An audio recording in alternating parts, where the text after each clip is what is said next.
Bueno, el sueño negro del África Mía nace, bueno, es un producto de muchos años, no es un producto de unos meses o de un corto tiempo. Duré más de 3 años en esa búsqueda hacia mí misma, ¿sí? ¿Sabes? Entonces es, digamos que un viaje por esa identidad de mujer afrocaribeña, en la cual yo traté de plasmar quién era como mujer, quién era primero como mujer costeña, como mujer barranquillera, como mujer caribeña, y sobre todo como mujer afrodescendiente. Entonces el ensueño, como su nombre lo dice, es esa posibilidad de imaginarme en los distintos escenarios en los que yo me desempeño, no como profesional, sino como ser humano. Entonces, es decir, me miré como esa mujer negra orgullosa de sus raíces, y por eso los poemas relacionados con el cabello, los poemas relacionados con los orishas, por eso los poemas relacionados con quién soy yo como mujer, reconocimiento. También esa posibilidad de encontrarme con mis ancestros, con mi pasado, de pronto hacer un homenaje a esa familia, a esas abuelas, a las madres, a toda digamos que a todas mis ancestras que pues por ser mujeres humildes, campesinas, mujeres trabajadoras, que no tienen o que no han figurado en la historia oficial, obviamente han sido pasadas o invisibilizadas, y han pasado por la vida sin ningún tipo de gloria, pero para mí tienen una gran importancia porque gracias a ellas pues yo soy la mujer que soy. Y quería también, como a través de esa poesía, de esa identidad, no solamente reconocerme a mí, reconocerla a ellas, sino reconocer a todas las mujeres negras que han trasegado por la historia, mi historia propia y la historia de muchas otras mujeres negras. También es una exaltación a lo que significa ser negro en cuanto al lenguaje, porque se nos han estereotipado como personas que no somos cultas, que no somos leídas o que no tenemos ni siquiera un bagaje en cuanto a la literatura. Y nosotros sí tenemos desde los tiempos más remotos una tradición oral que ha pasado de generación en generación, que viene de un continente ajeno y que logró pervivir a pesar de que nos trataron de quitar nuestras lenguas, nuestra historia, todo nuestro pasado, y esas historias lograron mantener viva nuestra ancestralidad, nuestras herencias, nuestros mitos, toda esa digamos que construcción de la memoria. Entonces, en ese sentido, de esa manera, pues lo que yo hago con el sueño negro del África Mía es darle un valor a la literatura africana y afrocolombiana que ha sido invisibilizada, borrada, negada, y que cuando se ha hecho algún reconocimiento ha sido subalternizada. Entonces creo que es la búsqueda del sueño es hacia exaltar esos valores propios de la literatura afro y también de la mujer afrocolombiana, y que eso se viera exaltado en un canto, diría en un canto cimarrón, un canto de una cimarrona que enarbola a través de la poesía esa herencia que le legaron sus ancestros.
El tambor de los orishas. Cuando los orishas tocan el tambor, el vientre de mi madre danza su solfeo. Un tam-tam en los cielos estremece el aire, y el ritmo de los cueros enciende sus deseos. Mi madre sabe bien que los orishas tocan así el tambor para darle alimento. Una escalera baja de la puerta del cielo, y desciende su espíritu, desciende con ella el maná, desciende el Nilo, descienden también las palabras. Entonces ella, verde, se enciende cual arbusto y canta. Un gorrión vuela en su garganta. El tambor de los orishas tiene la magia para sanar sus males. Nosotros solo sabemos que cuando ellos tocan, la sonrisa colorida de mi madre se refleja como un bello arco sobre el agua.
En mis cabellos.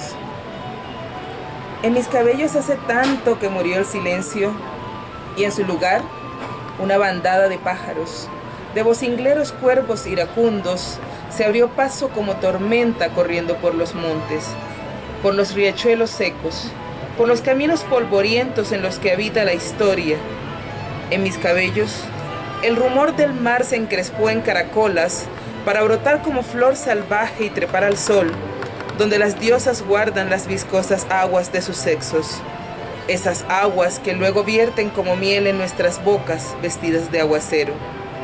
Nada puede contener la plumbia lluvia que allí gañe. Pocos saben como yo el peso que acopia en sus raíces, la rabia que se agita en los frondosos brazos de esta ceiba que noctívaga se tumba sobre el borde escueto de la playa. Nada puede contener la sombra espesa de su follaje negro, de los sueños heridos que profundos duermen en sus hojas marcados por la huella de la carimba, esa que aún llora sobre la ajada piel de ébano. El África toda grita en mis cabellos. No puedo dejar que ese grito calle.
Bueno, en el marco de ese proyecto que tengo, como, bueno, no pensar en una poesía con enfoque étnico o con enfoque intercultural o diferencial, porque muchas veces se está hablando de una poesía o una literatura con enfoque diferencial. Yo no creo en eso. Yo creo que la literatura no tiene netamente un propósito académico en cuanto a se creó como un libro de texto eh, con una intención académica. La literatura no pierde ese sentido estético y no pierde ese valor tan importante también autotélico, ¿no? De ser creación para llevarnos a otro estadio de nuestra naturaleza como seres humanos.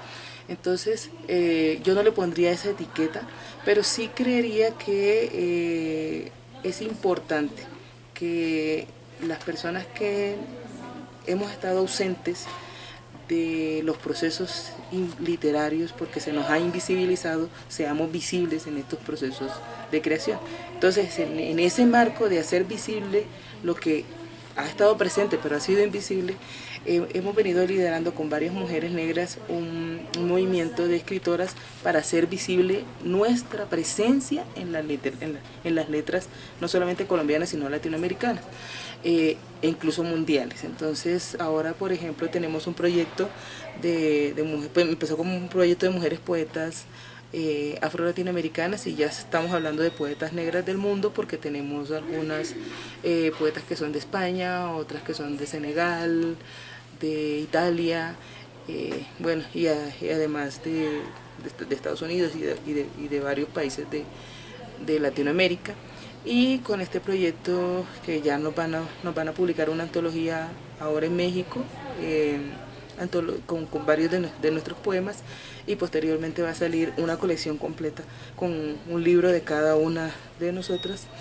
Lo que tratamos de hacer es visible ese trabajo de las poetas negras del mundo que hasta el momento han sido, digamos, que voces invisibles para la literatura. Eso en cuanto a lo que es el tema de la poesía. En lo que respecta a la literatura infantil, hay un proyecto que está creciendo que tiene que ver, bueno, con los libros de álbum ilustrado. Tengo unos proyectos de libro álbum, y en el cual está Masmelo, que es el primero en salir, del cual hay varias versiones. Y es una historia de una niña que se llama Valentina y su gato, Masmelo, que es el protagonista, y con ella con él vive varias aventuras.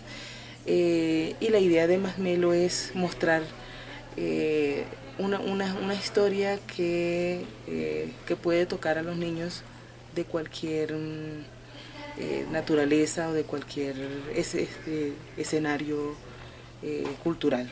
Sí, porque digamos que los cuentos infantiles que han sido escritos ahora por personas afro están muy enfocados en la parte del territorio, de la región, y un poco contar como esa ancestralidad y esas características propias de los niños en sus territorios ancestrales. Pero yo quiero que los niños afro que han nacido en la ciudad, ya sea en la ciudad de Bogotá, en la ciudad de Barranquilla, y que de pronto no tienen como esa conexión tan fuerte con el territorio, también se vea, pero que su realidad tenga esa mezcla entre lo que es sus orígenes, entre lo que son sus orígenes y lo que es su realidad como citadinos, también se vea reflejada en las historias. Entonces, y que ellos se vean representados en la literatura, y que cualquier niño, aunque no sea afro, los lea y también se vea identificado con la historia, pero que se vea identificado con ese niño afro que está contando la historia.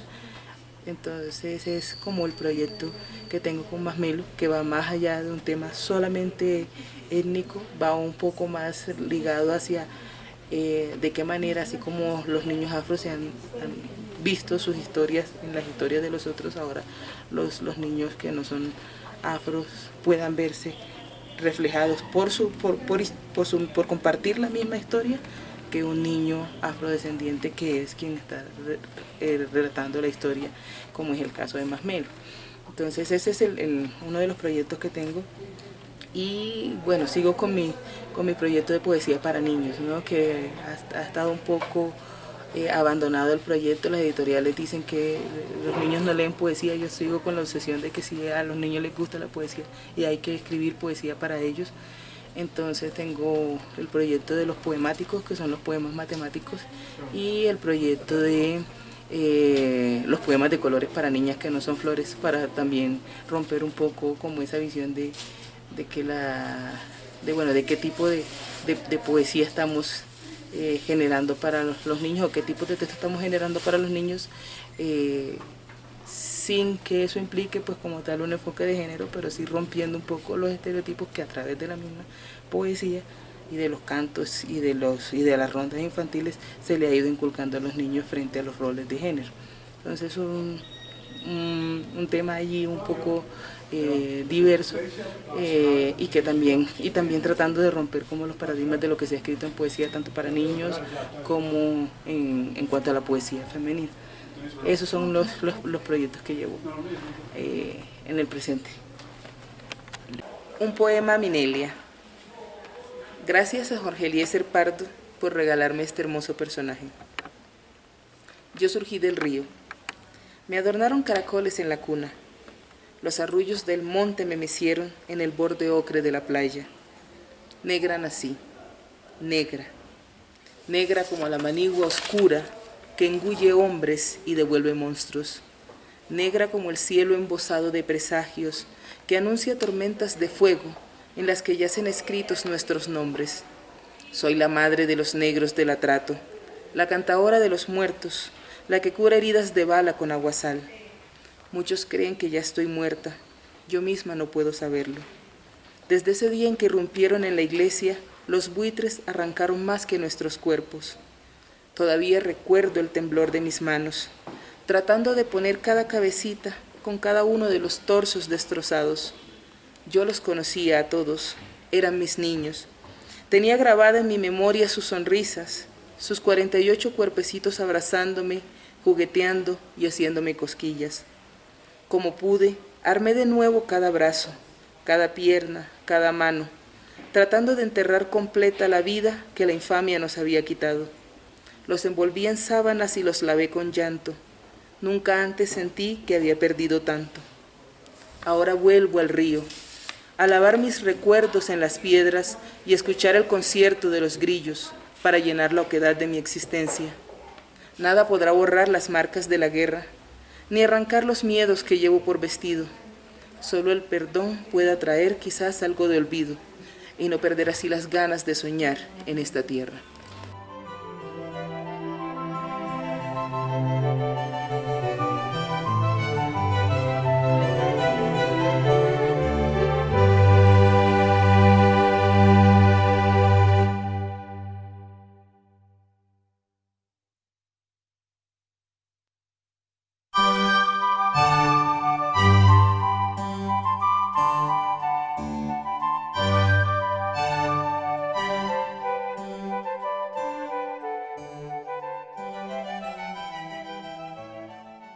Pensar en separar la academia, como tal la enseñanza de la literatura, la crítica literaria y la creación, en mi caso es bastante difícil, ¿no? Contrario a lo que la mayoría de las personas dicen, que quien es creador no puede ser a su vez crítico ni puede ser profesor de literatura o académico.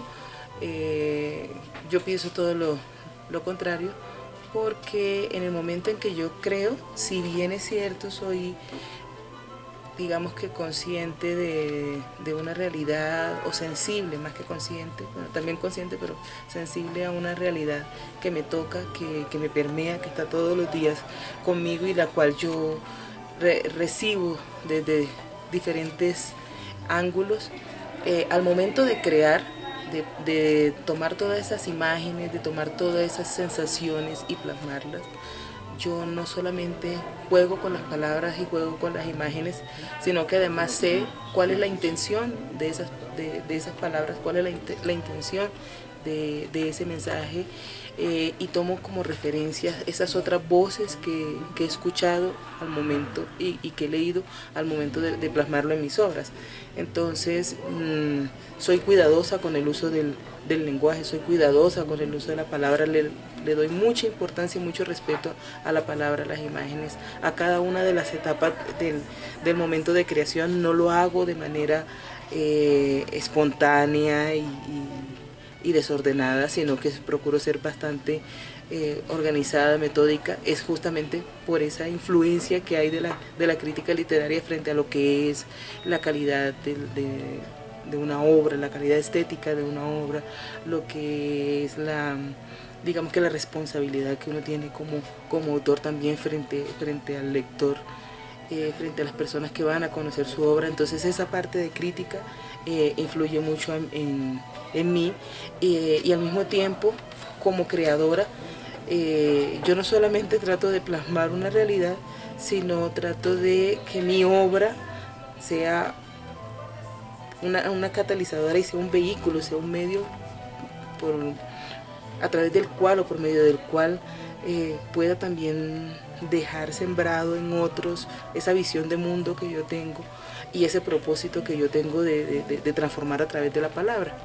Entonces, en ese orden de ideas también estoy pensando, cuando yo como docente utilizo la literatura como un medio catalizador y como una forma de que mis estudiantes conozcan esa otra realidad, aborden temas que normalmente no se abordan desde otras áreas o desde otras perspectivas. Entonces, cuando escribo también estoy pensando, bueno, si yo fuera docente y llevara este texto a mi aula, ¿qué querría que mis estudiantes trabajaran con ellos?